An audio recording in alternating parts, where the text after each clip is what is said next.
Hello. Welcome to today's episode of Juicing the Numbers, your statistics and sports podcast. I'm one of your hosts, Joshua Tracy. And I am still Corwin Heller. Yep, he's got a new job and a new sweater, but he's still Corwin Heller. It's actually an old sweater. Yeah, well, I'm not sure it's made an I've worn appearance it on the here pod. before. Damn I've worn it. it on here before. That's the only defense I had for my behavior. Anyway, welcome to the show. It is Wednesday. November 17th. It'll be Thursday, November 18th as you're listening to this, which means today, as you're hearing this, will be the day that they announce tomorrow. Did you hear this? I forget if it's Thursday or Friday. MVP for the this last MLB season for the American League and National League will be announced after the release of the podcast. Season. I gave you my heart. And every next day you gave it away. Yep. Okay. Surprise, George Michael.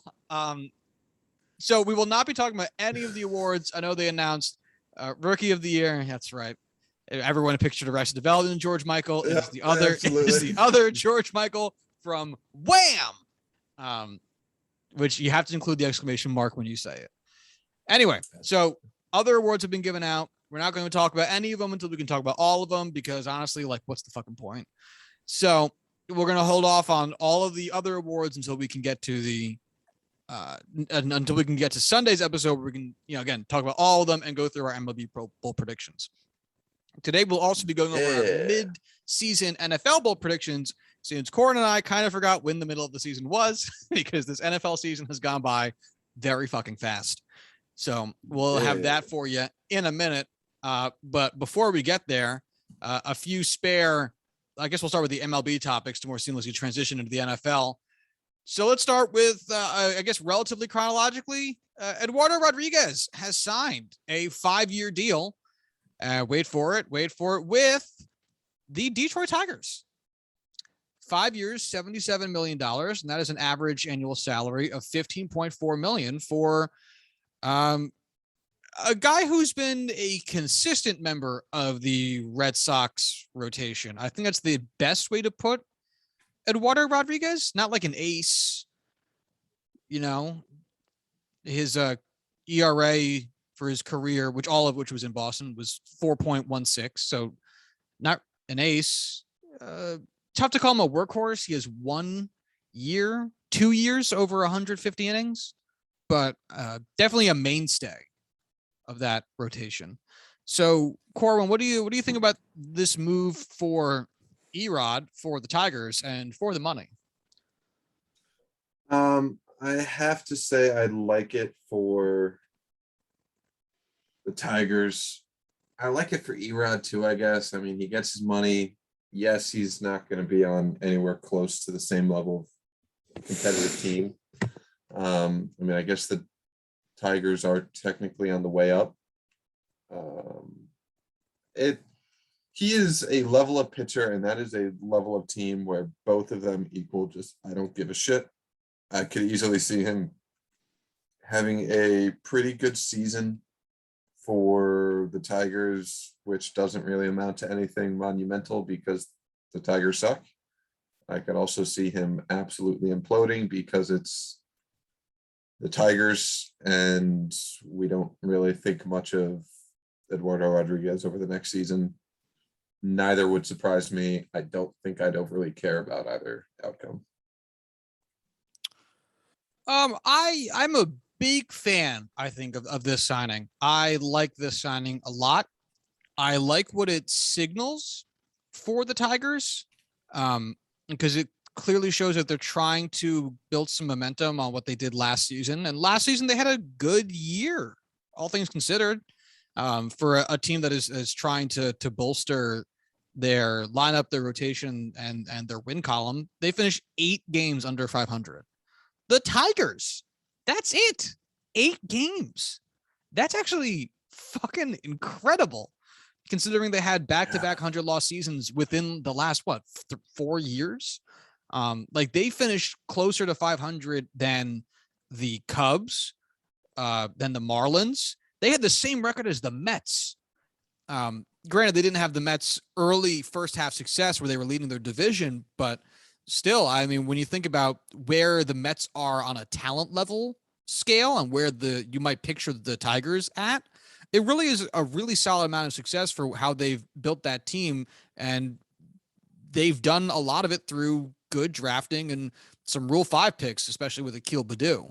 And so if you look at the season or the rotation that they'll have next year, you'd have to imagine that they're still building up Casey Mize since he just had his age 24 season. So he'll only be 25 next year as your number one guy. And then Tariq Skubal will also be entering his age 25 season. He just threw 150 innings for you. He could probably slot in there at number 2, which means you wouldn't really have to throw Eduardo Rodriguez in any higher than your third spot. And that's probably perfect. And to have some veteran presence there and definitely a guy that would be an upgrade over their third largest innings getter from last season, who was José Urena with a 5.81 ERA, which would be the worst ERA of Eduardo Rodriguez's entire career by an entire run. That's pretty fucking good. Yeah, I mean, Matt Manning will probably take another step forward. I think Matthew Boyd's a free agent now. I have to double check him. But they're clearly positioning themselves pretty well, and there's been conversation about what else they might end up doing on the free agent market, including some possible rumblings of some returns to the organization from the likes of a Justin Verlander, which would honestly be kind of amazing. Not gonna lie. But what else they'll end up doing? What if Scherzer, Verlander, Price, David Price, Rick Porcello all go back? Would anyone be mad? If I was a Tigers fan, No. I'd be thrilled. Those guys are still I would not even mildly relevant. I would not be upset at all. Fuck no. I think he'd be thrilled if you were a Tigers fan. Yeah, they also, they made a small splash earlier in the offseason, in this young offseason, by also acquiring, what's his fucking name? Fucking god damn it. What's his name, Corwin? The guy. Who's that guy? Tucker Barnhart. Jesus Christ. Sure. Yeah, they acquired Tucker Barnhart, which might sound like, oh, that's not even a drip, let alone a splash. Well, he had, I think, like the second most free agent WAR for catchers heading into the offseason. So is it a splash? Not maybe not, but he was one of the better guys available. So maybe it's something. I don't know. It seems like they're going to be making some smallish moves to try to feel out the water. And with how young their team still is, barring some guys like, Miggy, who is, as far as I know, 60. Old. Yeah. Old as fuck. Outside of Miguel Cabrera, who is literally the oldest guy on the team by 7 fucking years. Oh my God. Oldest guy in the lineup by 7 years. Fuck. There's only one other guy over 30 who batted a significant amount of plate appearances for them last season. That was Robbie Grossman at 31. Jesus. Anyway. Outside of him, that team is super young. So if they want to take another year with the slower part of their rebuild, going with a 5-year deal for Eduardo Rodriguez, maybe a couple other small AAV but long-term signings, that could totally work out for them because their division blows hot ass. And it really, we talk about it every year, it does not take much to win the AL Central. So it's a pretty cool move. Nope. For the Red Sox, I would assume they don't care that much. Tanner Houck, I'm guessing, is going to be sliding into that rotation in somewhere. Garrett Whitlock also potentially could. I know he kind of sucked as a rotation member early in the season and then found success in the bullpen. But I mean, Eduardo Rodriguez had been there for a long time, but he was not overly great there. And I'd imagine you have viable replacements for him. So I'm sure it sucks emotionally, but I don't think it's overly devastating personnel wise. No, I don't think it would be. Keeping in mind 15.4 for a pitcher AAV, just something to think about as we talk about other pitcher signings as they come up. So actually, we might as well talk about, to a certain extent, Noah Syndergaard heading over to the Angels. Yeah. And a shocker, he got extended the qualifying offer, which was $18.4 million. Corwin and I chit-chatted about it a little bit when we briefly went through the qualifying offers a few weeks ago. And I thought he would have taken it in a heartbeat because the man hasn't played. He pitched 2 innings of Major League Ball this year, and then he didn't pitch in 2020. So he really hasn't thrown at all since 2019 when he threw nearly 200 innings. But really the last time he threw was that 2019 campaign in which he had a 4.28 ERA, the highest of his career. And I had figured that the Mets were probably doing the prudent thing by giving him the qualifying offer, and Noah Syndergaard would be doing the prudent thing by taking it as a kind of prove it deal. And the Angels are taking risks. Yeah. Which, in all honesty, I fucking love because my goodness, I was going to say they never do, but they kind of did recently. Like they took on Dylan Bundy and it worked out for a little bit. I mean, Shohei Ohtani, I guess you could say, was a pretty big risk at the time. I don't know, but I'm very excited to see them potentially have some pitching that they can work with going into the future. And honestly, this might be a really great signing for them because this year's pitching market is building up to be pretty wild. And by giving Syndergaard a prove-it deal, even if he kills it and goes into next season as a free agent, the market, I mean, granted, it might be worse too. It might absolutely be worse. It might be better. And they might know more about him and haven't been in the organization for a season and, keep him. Because you know what's wild? Noah Syndergaard is heading into his age 29 season. That feels way younger than I would have guessed. Feels older than I would have guessed. I don't know. It's so hard to predict because he's been around forever. 2015 was his rookie year. So hurt. And at the same time, like he was so young when I feel like he did come out, which 22. 22. Yeah. Yeah. Wow. Yeah. I mean, that's just fucking wild. He fucking shoved 150 innings. 22 years is age 22 season. 4th place in rookie of the year, 2015. Who beat him? Oh, yeah, that was a big year. Okay. Yeah. Okay. Can we guess 2014? I bet Mookie Betts. Not here in the top 20 anyway. Oh, well, hold on. I'm in the National League. You got to keep that in mind. Oh, I don't know then. Yeah, rookie of the year was also MVP winner. Does that help? As a rookie, oh, sorry. MVP? He wasn't MVP winner. He got MVP votes. My mistake. Oh, I don't know. Mike Trout. Oh, no, I'm a fucking idiot. I'm looking at MVP voting. That's why this looks so stacked. I clicked on the link. It didn't bring me to the right spot. Okay. NL Rookie of the Year. He was Rookie of the Year or someone else was? No, he finished 2nd in Rookie of the Year voting behind a guy who would win MVP next season, the following season. Played for the Cubs. 2015? Yes. Oh, Chris Bryant. And then Matt Duffy finished 2nd. And boy, I don't remember who Matt Duffy is. I remember I'm looking who at Matt Duffy is. He played for the Rays for like 2 seasons. Is he the dude that had the goatee? I don't think so. No, I don't think so. There's Dylan Duffy and Matt Duffy. I feel like Matt Duffy was the batter, or is it Dylan Duffy? This is kind of a funny top there 7 was for 2 Duffys. National League Rookie of the Year. It was Chris Bryant winning it, then Matt Duffy of the Giants, then Jung-Ho Kang of the Pirates, which feels like an eternity ago, right? That's a name. Holy shit. Yeah. Then he's enjoying prison. I'm sure. Well, then Noah Syndergaard of the Mets, then Justin Bour of the Marlins, who I also don't think is playing baseball anymore. He was a rookie? I thought he was like 50. I know. His rookie year 2015, I would never have guessed that. That man looks ancient.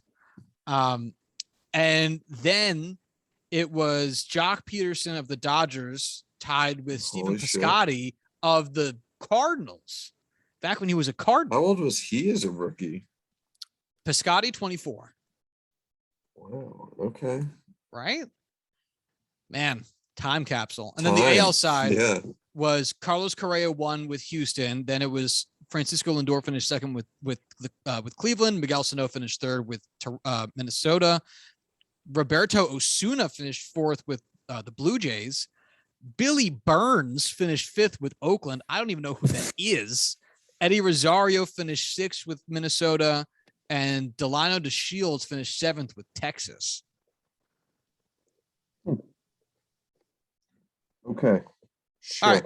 I need answers on Billy Burns because his Baseball Reference profile picture is him in a Yankees hat, but he doesn't have a Yankees uniform number on his page, and he never played for the New York Yankees at the major league level. He played for them for their little league team. Most recently, in 2019, he played for their AAA team. That's what I got. Wow. Way to go. He had an OPS of 69. Nice. Yeah. And then Delino DeShields. Are you still playing baseball? Yes, you are. You were in Cincinnati last year? Sure. You go, Delino. Good for you. Oh, we're off topic as hell.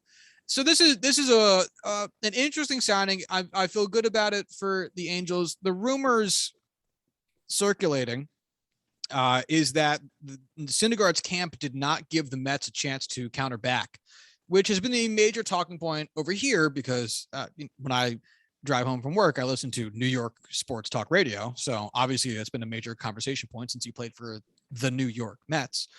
Really? Yes, he did. And people are saying it was insulting that he did not let the Mets respond to that contract. Fuck the Mets. Look, fuck the Mets. And I don't even say this as a hater necessarily, but if the dude didn't give the Mets a chance to respond, it's not that he wasn't loyal to the organization or he didn't, do something that was undue towards the organization. Chances are he fucking didn't like it there. Chances are the organization dicked him over. And being that it's the fucking Mets, who can blame him? And also, might I add, they still don't have a GM. Who was he supposed to call? Ghostbusters? So, man, I get it. And you know what? Fucking, even if he didn't hate it in New York, even if he didn't have a problem with the Mets organization, even if he liked being around there, there's nothing wrong with getting a change of scenery for him, too. Yeah. 2019, we pitched a bunch of innings, but didn't have a great season. He couldn't play in 2020. He barely played in 2021. 2 innings is nothing. I mean, he's allowed to want to take a chance somewhere else. It's totally fine. Is it though? Are you allowed to have differences in your opinion based off different points in your life? No. You have to stick with them. Truly. He chose to get drafted by the Mets. He has to stay there for life. Those are the rules. Yeah, we're living in the pre-Kurt Flood days. Get back to it. It was better in the olden times. Back when baseball was better. Can you even say that with a straight face? Literally no. Not at all. There's also been rumors. We'll save it for next Sunday probably, or this upcoming Monday's episode. But Billy Epler is likely to sign as the Mets GM. We know that right now as a likely fact. But with what else we got going on, that'll be saved for Monday. But yes, it is. I'm acknowledging it now. We'll talk about it later. Last baseball contract that got dished out was a mighty one, as the Toronto Blue Jays extended a 7-year, $131 million contract to José Berríos, which averages out to being about $18.7 million per year. And I don't know about you, this felt like kind of a surprise. He will be a free agent in 2029 after his age 35 season. Sorry, after his age 34 season. So he'll be a free agent for his age 35 season. He had a really incredible year. Not to take it anything away from him. He got traded to Toronto, and then with the organization down the stretch, he pitched to the tune of a 3.58 ERA in 70 innings. That's 12 games, pitched a total of 32 games on the season with a 3.52 ERA and almost 200 innings pitched. Faced the most batters in the American League and got 204 strikeouts. So a solid outing for him, a solid year for him, but definitely not what I was anticipating. What do you think?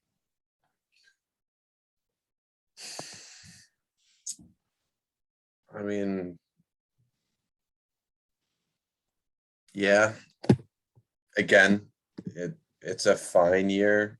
I don't know. I think having him on my fantasy team when he kind of broke out makes me think always made me think he was a better pitcher or had a higher upside than kind of what we have now or what we've gotten or what he actually is. I mean, a 3.2 WAR season is great. 3.52 ERA is great. Nearly 200 innings pitched with over 200 strikeouts, really great. Nearly just over 1 WHIP, really great. I don't know how anyone could be upset with that. I don't know necessarily if he was worth the trade that Toronto, the trade package they put together to acquire him. Yeah, whole separate issue. Yeah, you're right. That is a very different issue. But at the same time, I think he's a really good pitcher. And if he's going to be their number 2, their 1B behind Hinge and Rue, that's a great guy to have. Yeah, and again, the years are many, but the money really isn't that bad. Under $20 million a year for a guy who will probably be your number 2 starter for a significant period of time is fine, especially when you're not paying a lot for your fucking batting right now. And if you're going to spend somewhere as the Toronto Blue Jays, you're probably going to be best spending it on your pitching because most of your lineup is in their arbitration years on the rookie contract. And again, $18 million for a starting pitcher ain't shit. And considering the way that the market's going and a lot of the uncertainties around the CBA, this might look like a fucking fantastic idea come just a month from now. So, right. Because you got to think about it the same way to a certain extent with some players. I don't want to make this sound across the board because there are obvious exceptions. But sometimes it might be best to view certain contracts in the same framework that you'd look at buying like a house. Whereas, yes, I'm spending a lot of my money every given year on this house, but those payments don't usually increase because I've locked in a estimated value of my home. If I buy my home at $300,000 today, it doesn't matter if it gets appraised for $600,000, 10 years from now. I don't have to pay the $600,000 mortgage. I still pay a $300,000 mortgage. If the value of pitchers increases by X percent in the next 5 years, and José Berríos is still good, which, hey, he might be. Some pitchers age phenomenally. Who He's knows? still young. Yeah, he's not. And he's also not old. But then this looks like a genius move. Then you got a guy who's you're paying nothing to comparative to the market to throw meaningful, good, and many innings for you. That's just going to be worth it 10 times out of 10. That's why these mega deals oftentimes are worth it anyway. Like looking at the Bryce Harper one, where it's $1 bajillion. Yeah, and guess what? 26 AAV is fucking nothing. Nothing. Doesn't matter. Lock it in, baby. Lock in those steady payments. They will decrease over time. Amen. All right. There's some other other contract stuff going on. We'll save it for later. Real quick, we'll ignore the Rams got fucked by the Niners. But we were only going to talk about it briefly because we were wondering, hey, will Odell Beckham Jr. come out and have a great game with LA in his debut and make people say that he wasn't the problem in Cleveland because Cleveland only scored 1 touchdown and they lost to the Patriots. And the Rams only scored 1 touchdown in their loss to the Niners. And how did our man Odell Beckham Jr. do? Well, not great. He had 3 targets, 2 receptions for 18 yards, the longer of which was 13. So he had a 13-yard reception and a 5-yard reception. And that's it. And that's not great. So It's really, really bad. yeah. So I guess we'll just put a big old TBD on that for a couple more weeks, maybe. The last thing is Joe Flacco got announced as the starter for the Jets next Sunday, which is interesting. Corwin said it's sad. Why do you think that? Joe Flacco? Yeah. Because it's Joe fucking Flacco, man. No, I don't disagree. He was like It's Joe retired. Flacco. I assumed he was dead. The Iron Dick can only live for so long. It's sad because you're going with an old bad option instead of a young bad option. So instead of giving it to a younger player who has a chance to learn and develop and grow from it, you're giving it to Joe Flacco so that you can blame it on being old, washed up Joe Flacco and maybe squeezing a win out of it if he can. If like best case scenario, you squeeze every last ounce of effort you can out of it and you pull out a win, but your team doesn't really get any better. Whereas I think if you give it to Mike White, yes, he can blow up again, but at the same time, your team can get better and you can learn something from it and a player can develop from it. I actually get this. I know that there was some controversy around it because Saleh said people shouldn't be Spurs too quick to praise Mike White as the second coming after one good game and then too quick to shit on him tremendously after one bad game. And then the day afterwards, he announces Joe Flacco as the starter for the next game. I would have to imagine, though, that was a pre-planned deal. I would have to imagine the reason they traded for Joe Flacco was so that they wouldn't have to start Mike White. And they gave Joe a week on the sideline after the acquisition, or 2 weeks, whatever it's been, so that he could just learn the playbook, which is fair. That's usually what you do. And I also get it from the perspective of if we, as the Jets, are not trying to be good, and we're also not trying to be bad. You know, Robert Saleh, this is his first year. This is not the last year of Adam Gase where maybe you say they told him, look, just do it, whatever. It doesn't matter. We're going to suck. Let it suck. Mm-hmm. Then having a guy who can, I think, effectively game manage does better for your ability to evaluate the players on your team and to run your offense with one less gigantic question mark. I don't think Joe Flacco is getting brought in to do something dazzling and amazing. I think he's there to make checkdowns. And after watching last Sunday's game, Mike White couldn't make the fucking checkdowns. Mike White was overthrowing his checkdowns, which led to 4 interceptions. Mm. And the problem is you can't run an offense if the quarterback can't do the checkdowns. I mean, even just the fucking lateral passes he was whiffing on. It was horrible. And that doesn't just lead to team losses, it leads to individual losses. You know, Michael Carter doesn't get reps coming out of, you know, the fucking left side of the backfield off of the slant pass or the lateral pass if he can't even catch the fucking pass. And I would imagine that's the issue.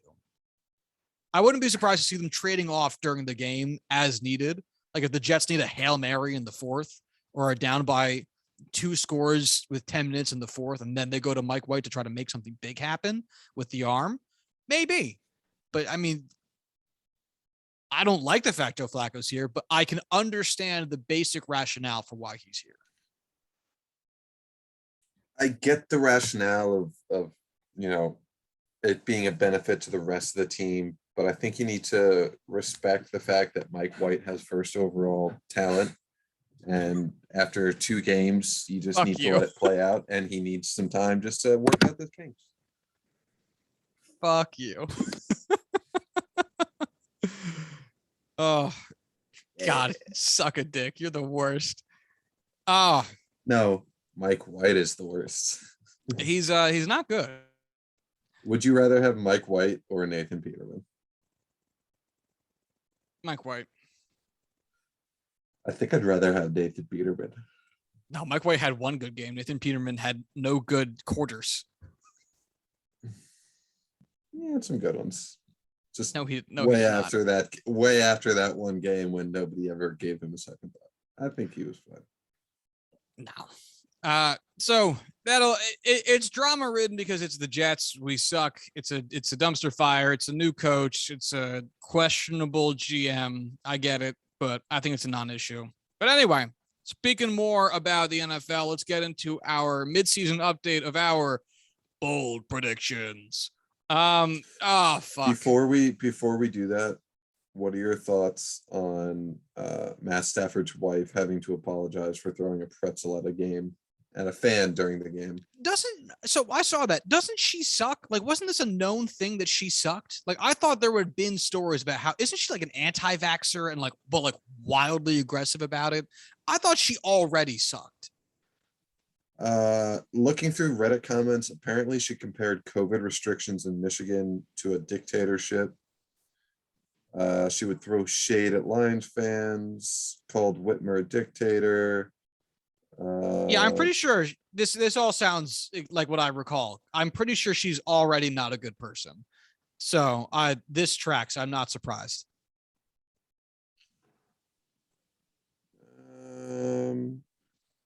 I don't see anything else coming up, so I guess it was just the COVID stuff.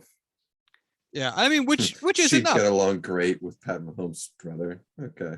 Yeah. Like Colin Whitmer, a dictator, the same year she got attempted to be kidnapped is that's enough. That is enough. So yeah, bad person. Anywho, Bill predictions. Do you want to start with awards or do you want me to start with awards? I don't give a shit. You go ahead. All right, I'll start with the awards so you can start with the bold predictions. So for my offensive rookie of the year, I had the homer pick, Zach Wilson. It's not looking good. No, it's not. He's not even playing right now, so it's really not looking good. For my actual real pick, I had Trevor Lawrence, which is looking better than Zach Wilson. But I'm also not super sure if that'll be his award to win either. I don't know. I think it might go to one of the wide receivers. What do you think? Who'd you have? I should say. For offensive rookie of the year, I had Mac Jones, and I might stick with Mac Jones. He's kind of in a pretty great position already to keep pushing with it. I mean, I know Jamar Chase is being Jamar Chase, but it's a quarterback game, you know. I'll stick with Mac Jones.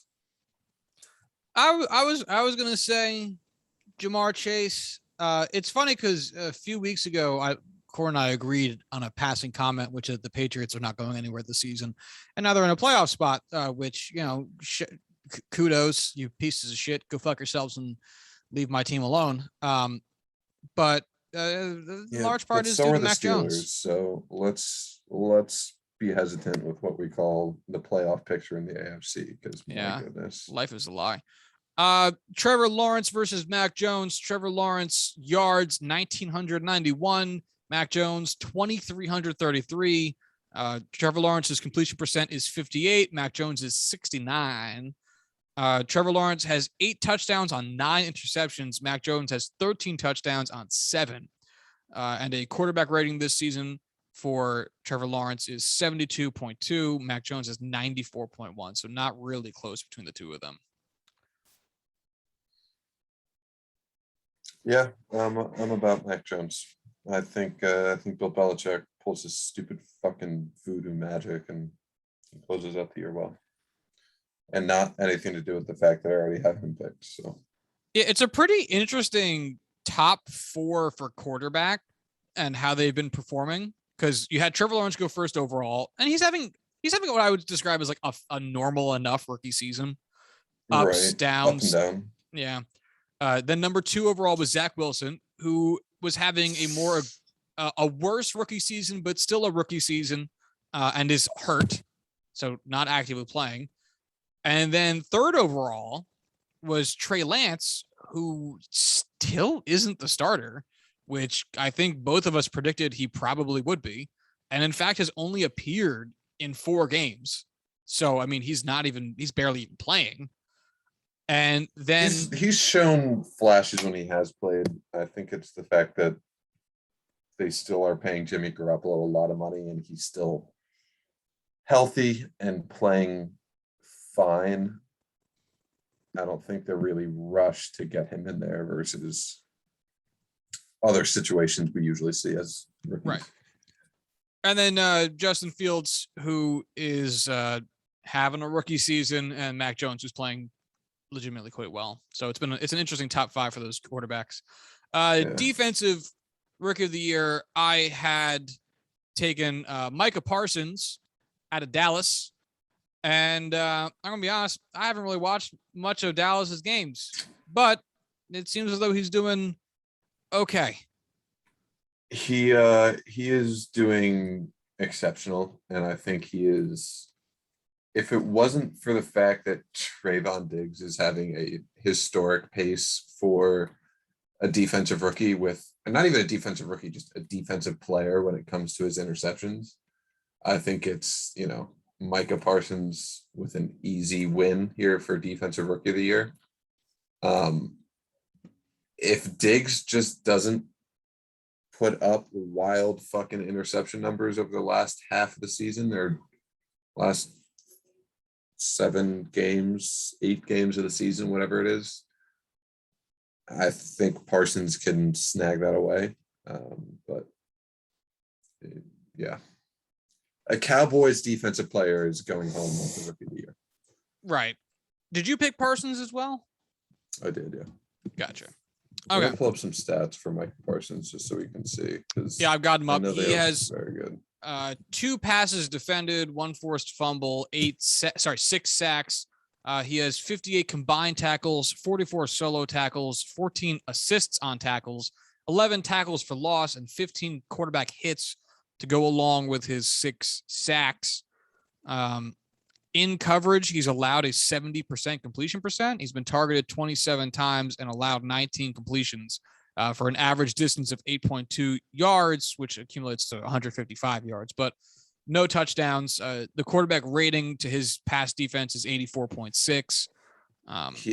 No one is giving a fuck about his pass coverage. But that's what I'm saying. Like,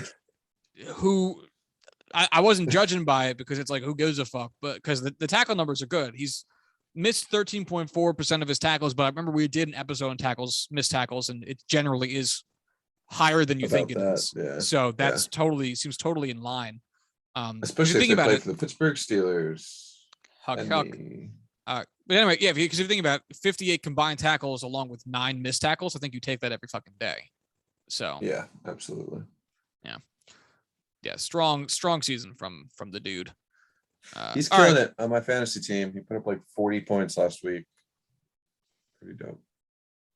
You have a defense? You have an IDP league? I do. It's pretty great. Highly recommend. Yeah, maybe next year I'll get back into fantasy football. I've been out of it. Anyway, offensive player of the year, I had chosen I think we both chose Christian McCaffrey, right? Let me double check. No, I made a worse choice. All right. Well, okay, go ahead. I picked Christian McCaffrey, who so far is playing well, though he missed several weeks. So it's going to be, I don't know. It'll depend on how he plays down the stretch. He's played in 5 games so far this season. He's amassed 348 rushing yards and 283 receiving yards. So his total yards from scrimmage is 631. He's got no receiving touchdowns, 1 rushing touchdown, a fumble. Nothing really wild here. The rate stuff is all good. He's gotten 15.8 rushing attempts per game and 32 targets per game receiving. So he's getting a lot of attention. His average scrimmage yards per game Oh man, I just fucking lost it. Oh shoot. Oh god. His scrimmage yards per touch is 5.8, which is totally in line with his career average. It's a little bit on the high end actually. So by all accounts, he's playing very, very well and just needs to get the reps. But I don't know. It'll be interesting to see who takes this award home. Who did you have? I had Calvin Ridley. Oh shit. Hold on. Sorry. Breaking news. As we're recording, Justin Verlander is back to the Astros. 1 year, $25 million deal with a player option for 2023. Ew. So he just beats out Noah Syndergaard's deal, which was $22.4 million. So he gets an extra 2.5 on top of that and a player option, which I don't know how much that's for yet, but that is interesting. Ew. Yeah, I don't like it. Let's see. Yeah, his brother tweeted about it too. Yeah.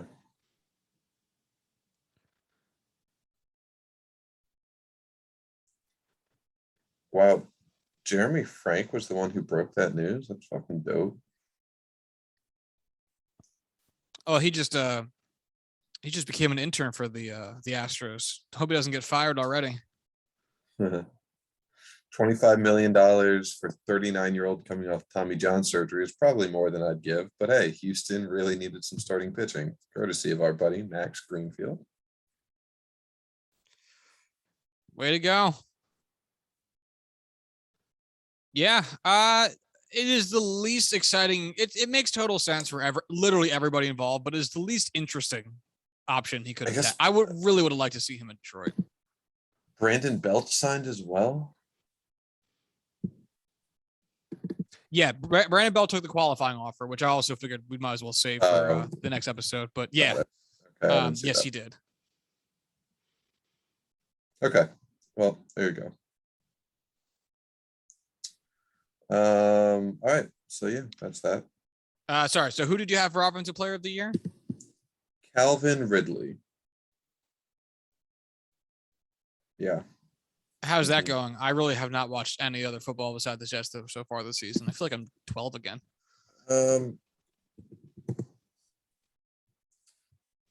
Not well. 31 receptions, 281 yards, 2 touchdowns in 5 games. Oof. That is a mega-sized oof there, Chief. Yeah, missed 2 games so far. Otherwise has stat lines of 551-0, 763-1, 861-0, 780-0, 426-1. Yeah. So, shit. Yeah, that's not shit. great. If I had to pick mid-season Cooper Kupp, I think has to be pretty high on the list here. The man has 41 receiving yards and 10 touchdowns so far this season. Yeah, that is he's fucking disgusting.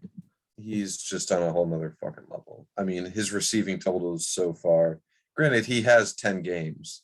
108, 163, 96, 64, 92, 130, 156, 115, 95, 122. Has 1 game with 5 receptions. Nothing else is below 7. But he's averaging -5 yards per rush. And let me tell you, my friend, that just will not stand. No, that's just one of those things where you just can't allow that. How old would you say Cooper Kupp is? 26, 27. He's 28. All right. I could buy it. Yeah. Older than I would have assumed if I didn't already know that he was super old, but yeah. Also in the running for this, one would say Derrick Henry, who was on an MVP pace before he had to miss a couple of games, and he still leads the NFL in a lot of stuff. He leads the NFL in rushing yards with 219, rushing touches 219 rushing attempts, 937 rushing yards. My mistake. 117.1 rushing yards per game, 237 total touches. He leads the NFL in all of those things. And his receiving stats ain't bad too. 154 receiving yards. That's not too shabby. 10 rushing touchdowns is pretty sweet. Second on the list behind James Conner, who leads the NFL in rushing touchdowns so far this season. How do you feel about that? Fuck you. Nah, we've got Najee. I can't be upset. Yep, we're also getting nice seasons out of Deebo Samuel, Devontae Adams, Jonathan Taylor, surprisingly. I don't say that to be mean. I just wasn't expecting I wouldn't say it. that's surprising. I just wasn't expecting it. It was really all. But like, he's top 3 in rushing yards for this season. That's not a name I would have picked. Yeah. This is really all I mean by it. So yeah, neither one of our picks I think looks exceptionally great. But there's 7 games left. We'll see how it shakes out. All right, defensive player of the year. I had Myles Garrett. I had TJ Watt. How's They're that the two going front for runners. you? Yeah, Those are the two guys. they are those dudes. I don't know if I mean, I'm incredibly biased. So I personally, of course, think that it would be TJ Watt. I think on a rate basis, TJ Watt has the edge. I think Myles Garrett has an extra game. I'll pull up Also, TJ Watt stats if you Myles want. Garrett leads the NFL in sacks with 13 and tackles for loss with 13. His career high for sacks is 13.5, and he already is basically there with 7 games to go. So And my guy's looking good. okay, well, in 2 less games, TJ Watt has 12 and a half sacks and 13 tackles for loss. You fucking piece of shit. So Yeah, but the rate shit doesn't matter. Not in the eyes of our Lord. Well, Myles Garrett still has a bye week, so that does matter. You piece of shit. Well, It matters something when we else. talk about there still being games left to That's play. true. How many Yeah. total tackles does he have? Yeah, so I'm actually doing a hot comparison real quick. So TJ Watt will be first. TJ Watt has 39 combined tackles. Myles Garrett 34. TJ Watt has 29 solo tackles. Myles Garrett has 21. TJ Watt has 10 assisted tackles. Myles Garrett has 13. TJ Watt has 13 tackles for loss, as does Myles Garrett. TJ Watt has 20 quarterback hits to Myles Garrett's 24. Neither of them have Forced generated fumbles? a fumble. Neither of them have generated a fumble. Oh, sorry. TJ Watt has Incorrect. generated 3 fumbles. He has not fumbled at all. Okay, that's what the difference was there. And he has recovered 2 of his fumbles. Fumbles are recovered. No, FR is fumbles recovered. Oh. Yeah, I think so fumble is like if fumbled TJ and- Watt had the ball okay. and then fumbled it, which Okay, get that shit out of here. that's a super specific stat for a defensive player, but whatever. So TJ Watt has forced 3 fumbles and recovered 2 of them. Myles Garrett has no fumble statistics. TJ Watt has no interceptions and 4 passes deflected. Myles Garrett has no interceptions and 2 passes deflected. So on everything outside of quarterback hits and sacks, TJ Watt is leading Myles Garrett. But TJ Watt's a white dude, and there are 4 points against him. Down with Whiting. What isn't it points for him? No. Points against. Not in my America. I hate you. TJ Watt though, TJ Watt's allowed 15 yards of passes completed. Myles Garrett's got none. That right there is a cardinal sin. 100% completion percent against TJ Watt. It's 1 pass, but still. Steelers, stop making TJ Watt drop back in coverage. Why? Make him Why drop do you back do more. that? No. Yeah, so these are 2 good picks for us. I like these picks. Yeah, we're good at this. No, we're not. My next Question pick mark? is so bad. I God. remember I made it too, and I already forgot that I made it. MVP. I had Aaron Rodgers. Oh no. Yeah. I mean, it was a good pick at the time. It was a good Just pick at not- the time. No. No. He is not having his best season, in part because he had a horrible first game, and then in part because he missed a game because he is a horrible guy. But he also has the lowest quarterback rating he's had since ever. This is the lowest quarterback rating so far of his career. Or sorry, QBR, I should say. Quarterback rating is his, he did worse in 2019. But with 2,186 yards, he'll probably get past 3,000, but he probably won't get past 4 unless something wild happens. And he's not in the top 10 of passing yards getters, or passing. He's barely in the top 10 for passing touchdown getters. So pretty unlikely he wins MVP. Even just looking at the quarterbacks, I'm not sure he'd get picked in MVP voting over Derrick Henry at this point. So, I mean, he has the 5th best MVP odds by OddsShark at plus 1,000, ahead of guys such as Cooper Kupp and Mac Jones, and Derrick Henry. I don't even think is on this list, which is fucking outrageous. But I usually like looking at odds just because usually they have it correct, close enough. Vegas puts a lot of money to make sure they get the odds correct. I just think it's crazy that they wouldn't have Derrick Henry on there anywhere. Yeah, that is pretty wild.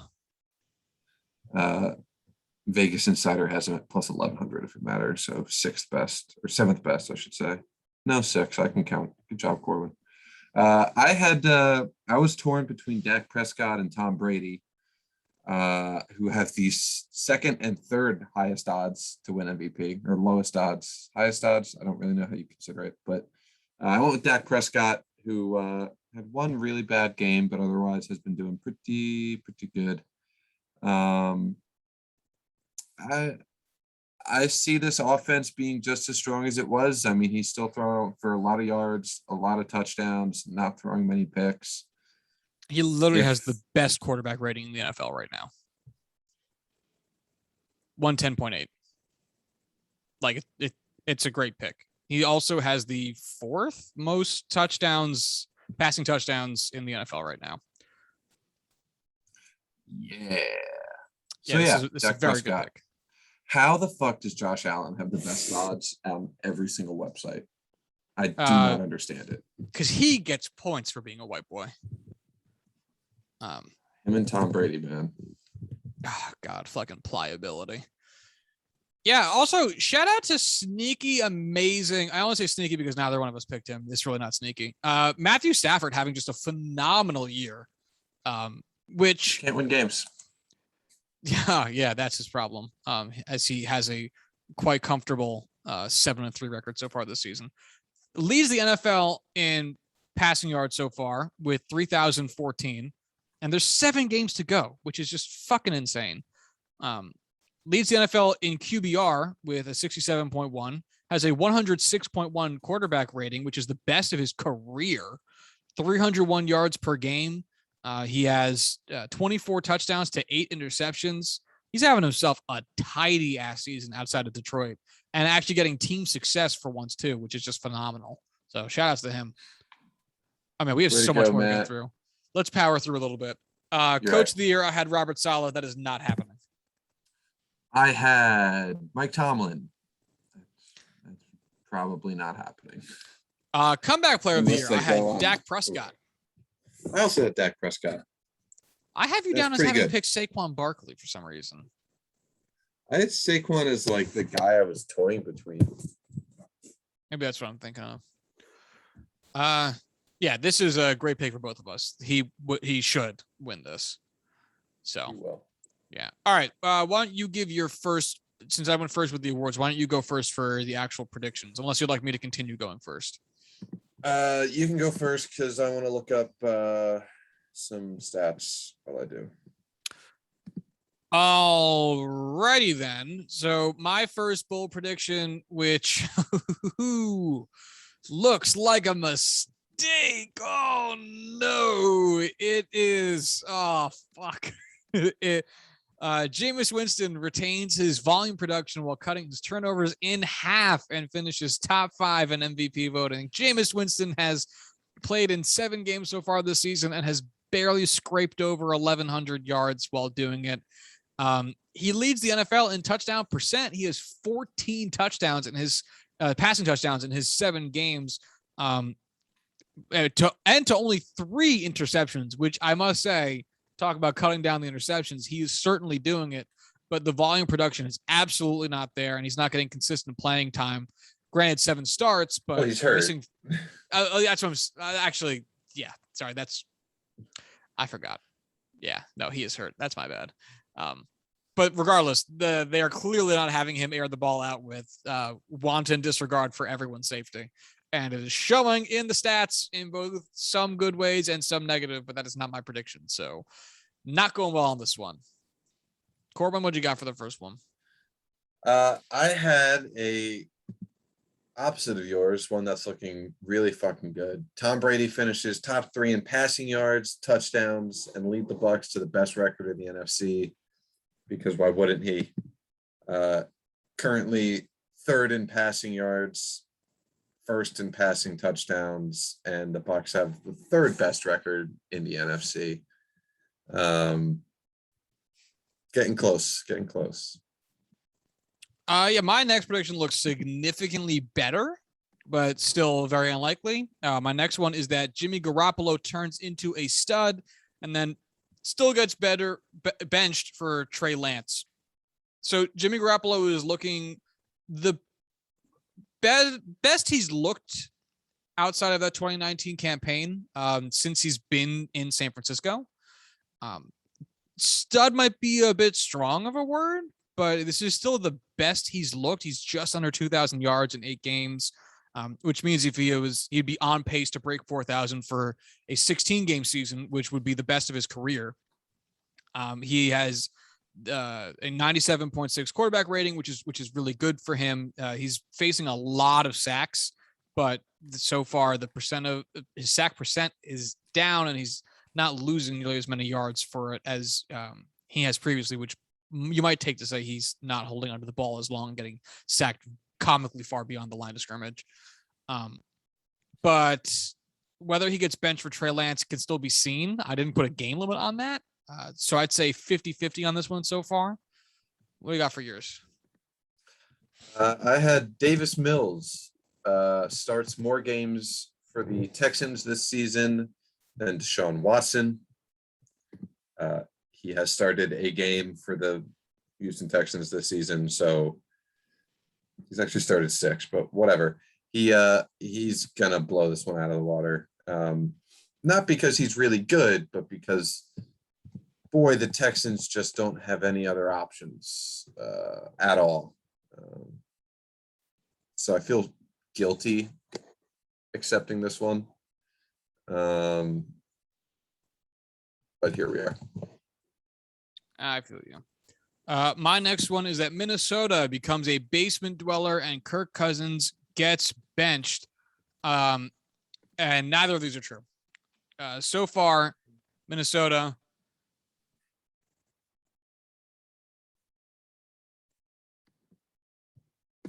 Oh, sorry, I had to sneeze. So far, Minnesota is 4-5, which is far from being a basement dweller. Shocking that losing record still puts them in 2nd in the NFC North, but still not a basement dweller. And Kirk Cousins is not having a great season, but hasn't been actually. Kirk Cousins is having a pretty nice season. I lied. He's having actually a very nice season. So he's not going to be benched anytime soon. He is not the reason that they're struggling. So, yeah, no, this one is wrong on basically every front. My third, the Texans lose every game that isn't started by Deshaun Watson. I made that prediction before week 1 when they won. So I amended it that the Texans will be cursed by Jacksonville after beating them week 1 and will copy what they did that last season, winning week 1 and then losing 15 straight weeks. They've done that so far. They are 1-8 after starting 1-0. So we'll see if they can close out the season poorly or strong, depending on who you're rooting for. And I'm rooting against them, so go to town. My next pick, oh God, mine are awful this year. I feel like I had a good year last year, and these are just so bad. My next one is that Tampa Bay falls apart at the seams, starting with Tom Brady. As Corwin just said, his pick for Tom Brady's MVP campaign is looking sterling. And Tampa Bay is far from falling apart at the seams. I've seen where that their offensive scheming has not been great, outside of Brady being phenomenal, and they've had a couple random issues with personnel on defense, but that's hardly falling apart at the seams. As Corbin said, they have the third best record in the NFC. So, Whoop, whoop. yeah, not actually. Also, Corbin, they have the fourth best record in the NFC. Suck my balls. Really? Green Bay's 8-2, Dallas is 7-2, Arizona's 8-2, and then the Rams are 7-3 to Tampa Bay's 6-3. So once again, suck on my balls. And give me your next bold prediction. My next bold prediction: Trevor Lawrence finishes the year as the worst rookie QB in yards per pass. Was it yards per pass? Passing yards per game. He is currently sitting at a passing yards per game at 221.2. Thank Christ. Mac Jones, for example, is for comparison at yards per game 233. So he's better than or worse than Mac Jones. He is currently better than Trey Lance, but Trey Lance he actually has started a game. No. Oh, I see. He had one start for 354 and then had a bunch of non-starts. He had 192 in his start, so I guess he's worse. All right, so I guess this one is currently wrong. We'll see how it plays out at the end of the year. We do our best to rationalize, but we do also admit defeat when we ultimately are wrong. Bad. Yeah, bad. Yeah. Which is what I've been trying to do for my next prediction, which is rationalize. It's not going great. My next one is that the Raiders make the playoffs on the back of a weirdly good season by Derek Carr. As it stands right now, the Raiders are just outside of the playoff picture. They would not win. They don't have the tiebreaker over the Chargers, who they share a record with at 5-4. They are a half game back of both the Pittsburgh Steelers. Actually, they're a half game back of the Steelers, who are 5-3-1 to the Raiders 5-4, and they are one game. Actually, would they be a quarter of a game back on Pittsburgh? I think they're a half game back on New England at 6-4. Regardless, they are in the mix, but they're not. I have literally no idea how the ties play in at the moment, so I don't know. I can't answer that. I'm going to say they're a quarter of a game back because it sounds fun to say. So anyway, point being, they're outside the playoff picture looking in at the moment, but it's not outside the realm of possibilities that they get there. But they have not gotten there on the back of a good Derek Carr season. He has not been bad. He's absolutely not been bad, but it's not a weirdly good season for him. Surprisingly good. I will say that. So his rate stats look a lot better than his overall stats do in certain categories. For instance, this is the best yards per game of his career. But it's also the lowest quarterback rating and QBR that he's had since 2018. It's one of the better touchdown percent and interception percent marks of his career, but he probably isn't going to reach the touchdown total he did last season, and he is about to hit the touchdown total he hit last season in probably his next game. He's got just under 3,000 yards right now, so he might get close to 4, but last season he finished with 4,100 yards, and it doesn't seem like he's going to hit that number as of right now. I guess he could. 8 games left. Hold on. Well, let's do some math. 314 times 8. So he's on pace for 4,300 yards, which would be phenomenal. But with everything else lacking and the interceptions already mounting up, I wouldn't peg him as the reason. He's definitely been a good quarterback this season, but by Derek Carr's own standards, which I can't believe I'm saying, it has not been a weirdly good season. So, yeah, I don't want to give myself credit for this one, really. All right, that's fair. What's your next one? 3 teams from the NFC West make the playoffs. The 49ers go from worst to first. With how fucking awful the NFC is this year, this is possible still. The 49ers will not be going worst to first, though. The Cardinals pretty much have that locked in. But the Cardinals and Rams are both in prime positions in the NFC. The 49ers are a couple games back, and the Seahawks are looking very, very bad. Which is great for me since the Jets have their first round pick. So love to see it. Love to see it. My next one is that the Cowboys go to a conference championship game. We will not know this until January. So, but on paper, this looks pretty good. My next one, the Ravens finished the season 3rd in the AFC North, missed the playoffs, and are within 2 games of 500. They are currently 3 games above 500 and are leading the division. Granted, they are only 1 game ahead of every other team in the division. Man, this is 6-3, 5-3-1, 5-4, 5-5. No, like those are all just so fucking different. Yeah, nobody wants it. But yeah, we'll see how that plays out. There's still a chance that happens. My next prediction is that the Rams finally look like the team they are on paper and win their division with ease. So the Rams still have a chance of winning their division. They are 1 game back of the Cardinals, but at this point it would be a struggle to say with ease because of how phenomenal the Cardinals have looked this season.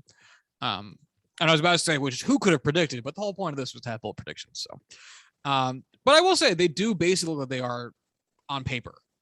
So I'll give myself half credit on this. They're performing exceedingly well. Their 1 game against San Francisco excluded.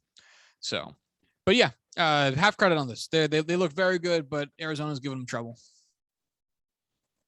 Fair enough. My next one, Mark Ingram has more rushing yards this season than any singular Ravens running back. I specifically had to word that as to not include Lamar Jackson, because we all know Lamar Jackson is going to just dominate that. Mark Ingram has 411 rushing yards, currently playing for the Saints. Can you name the top 3 players in rushing for the Baltimore Ravens this year? Any of them? No, like genuinely no. I have no idea. They have 4 players, not including Lamar Jackson, with more than 30 rushing attempts. Le'Veon Bell managed 83 yards on his 31 attempts. He's on the team? He actually just got cut. He just got released like yesterday. Tyson Williams had 180 rushing yards on 33 carries. Latavius Murray had 59 carries for 212 yards. And Devonta Freeman had 43 rushes for 223 yards. So no one's even close. Remember when Devonta Freeman was amazing for like yes, 2 years? That year he was on Hard Knocks, man. He was the fucking bomb. It was good. It was a good time. Yeah, my next pick was this is the once a decade turn that the Bengals win their division. They are currently in 3rd in that division. However, as Corwin just said, no one's really out of this division. Like literally, if this upcoming week the Bengals win and Baltimore loses, they are tied for 1st in their division. Ugly. Anything could happen in this division. Everyone is in it. In not an interesting and exciting way, but everyone is in it. So Actually, out of curiosity, who do those teams play next week? Is this week 11? This is week 11. Yes. Yeah. So the Ravens play the Bears. So you'd have to, I guess, if you were a betting man, you'd probably bet the Ravens. And then the Bengals play the Raiders, and that is a match I think I would avoid if I was betting. So, yeah, the crapshoot actually extends to next week's win and loss as well. Who the fucking knows? Anyway, you're up. Yeah. I keep closing this. I don't know why. Najee Harris outrushes Matt Barkley, Christian McCaffrey, Dalvin Cook, Ezekiel Elliott, and Alvin Kamara, finishing only behind Derrick Henry and Nick Chubb. Boy, I don't think that's true. Of course, I don't have it up because why would I? But if I quickly try and find rushing yards per rushing attempt, rushing yards. He is sixth with 646 yards, 2 yards behind Dalvin Cook, 17 yards behind Ezekiel Elliott, and a lot more behind Nick Chubb, Jonathan Taylor, and Derrick Henry. Derrick Henry and Jonathan Taylor tied atop the league with 937. So he's got some work to do to catch up to Taylor. But the rest of those guys, Cook and Elliott, are definitely within striking distance. I think he can get there. If I get this right, except for losing out to Jonathan Taylor, I can accept it as a moral victory. Sure. I will give you your precious moral victory. Oh man, my next one is so fucking bad. I'm not sure you're ready for how. I'm not sure you're ready for how bad this is. It's really fucking love this. It's really bad. I want it. Give it to me. The Texans have a massive bounce back season, even though it seems like nothing much has changed. This was a bold prediction. Yes. And let's dig into the numbers a little bit. So last year's team offense, the Houston Texans by yards had the 13th most yards in the NFL. Would you like to guess where they rank in terms of yards as a team offense this season? Where? 32nd. Yes. They have the worst yards production in the NFL. They have 2,521 yards. That is the worst in the NFL. They would need to get 3,500 more yards in the next 8 games, doubling their current production, more than doubling their current production, in order to finish on pace with where they were last year, let alone a large increase as I had predicted. Yeah, it is bad. Their yards per play is down a full 1.6 yards per play, which is just unfucking believable. I'm trying to see what other rate stats we have here. Their net yards per pass attempt this season, 5.7. Last season, 7.6. Their yards per attempt for rushing, 3.3 this season, 4.3 last year. And so far, they have 65 penalties for 552 yards. Last season, they took 80 penalties for 619 yards. So they're blowing through that too. It is horrendous. But Josh, what about their defense? Their defense is actually remarkably better, but I think it's only because their offense is so fucking bad. So last season, the Texans had Texans defense had the 3rd most yards allowed of anybody in the NFL. This season, they have the 8th most yards allowed. So they've allowed 3,400 yards so far this season, 6,600 yards last season. And again, all the rate stats look much better this year. They're allowing 6 yards per play. Last year it was 6.2. They're allowing 7.2 net yards per pass attempt, 7.1 last season. So that actually went up. But the rushing defense is better, or teams just aren't rushing as much. 4.5 rushing yards per attempt last season, 5.2. They've taken 678 penalty yards last season, 362 so far this season. So they're on pace to basically do that again, if maybe a little bit better. But yeah, this prediction's bad. This one's really bad. It's not getting better. That's not good. No. That's not good. My next one, the Cowboys flipped their record from 2020, which was 6-10, win their division and make the playoffs. Mike McCarthy doesn't win Coach of the Year because everyone knows it's not because of McCarthy.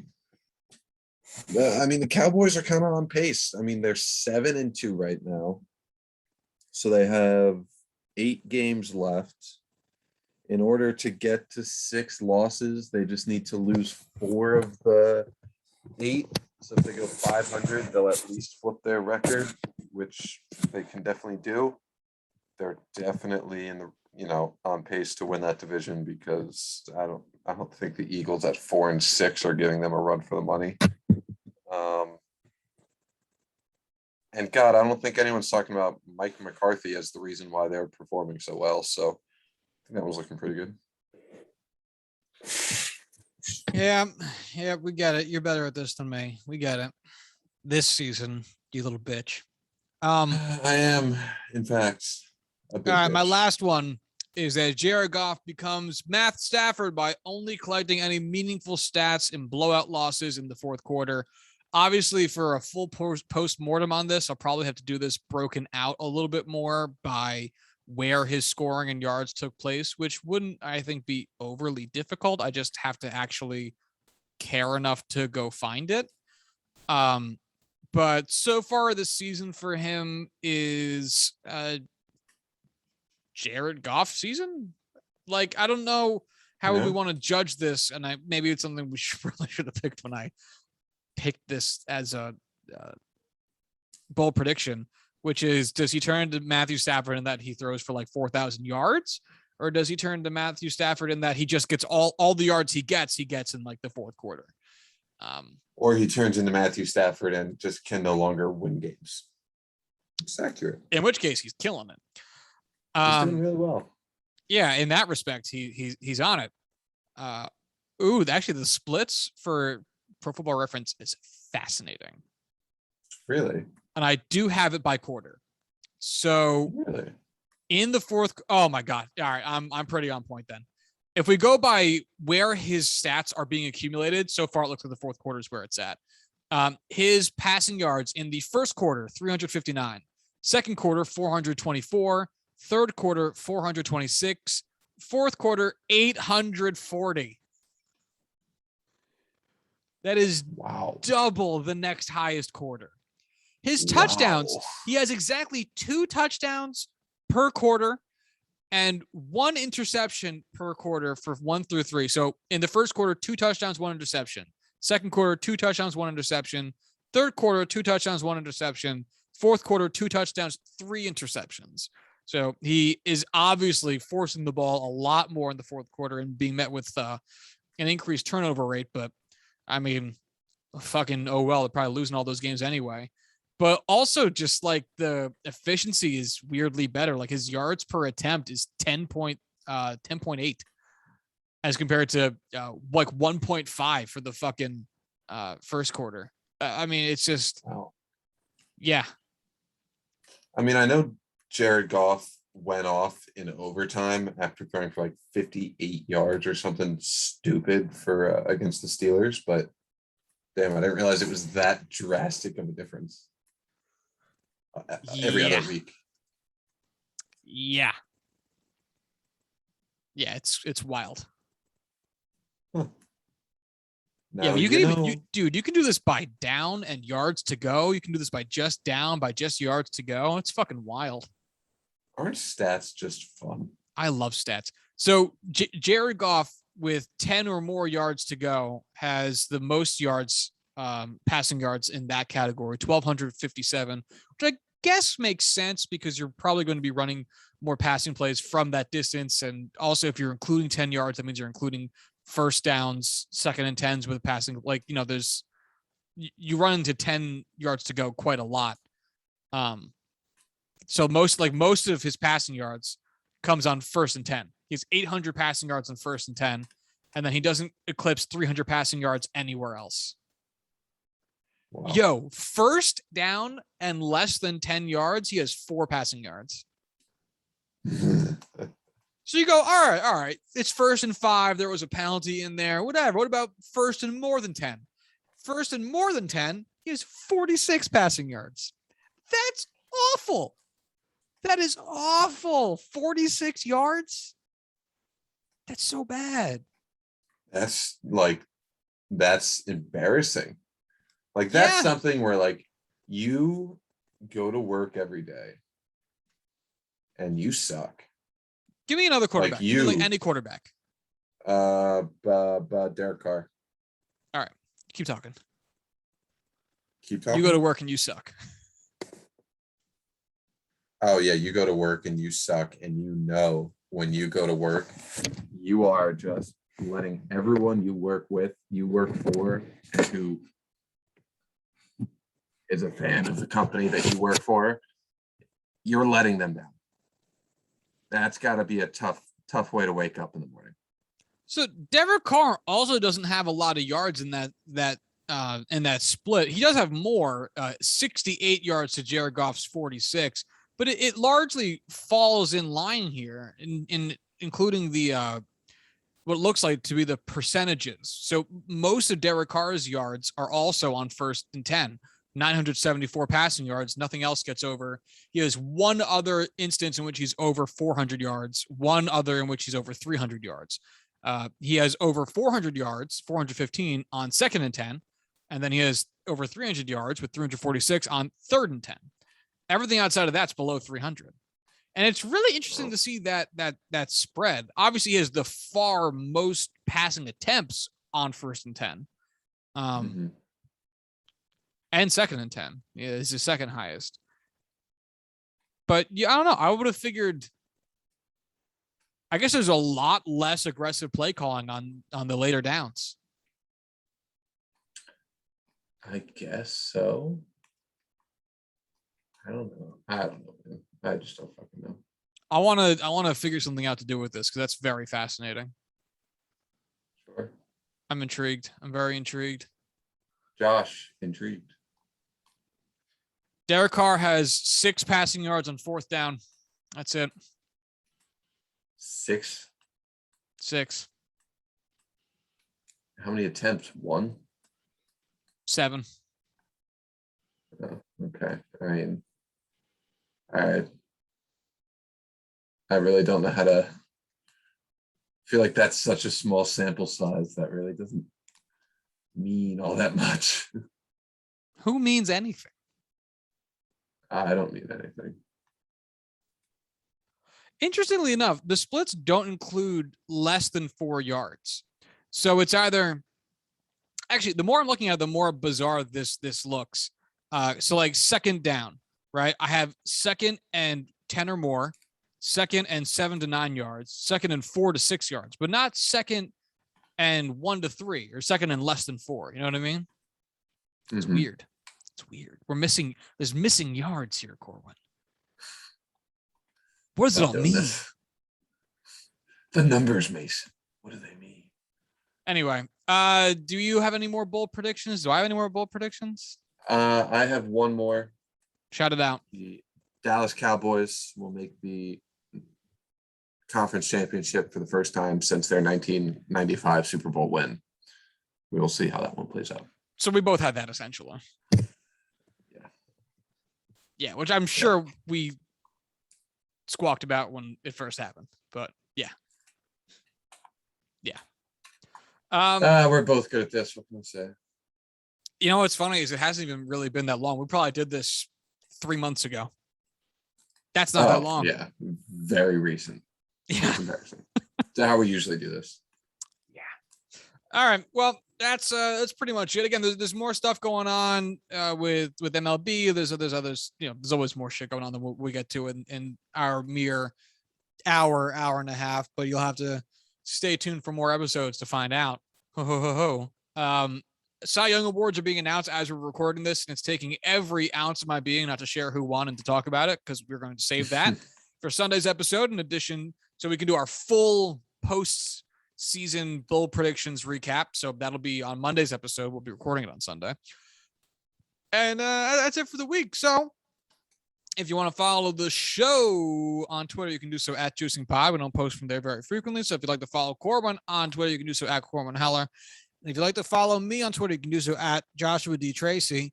If you'd like to send emails to the show, you can do so at juicingthenumbers@gmail.com. And until Monday, y'all have a good one. Goodbye.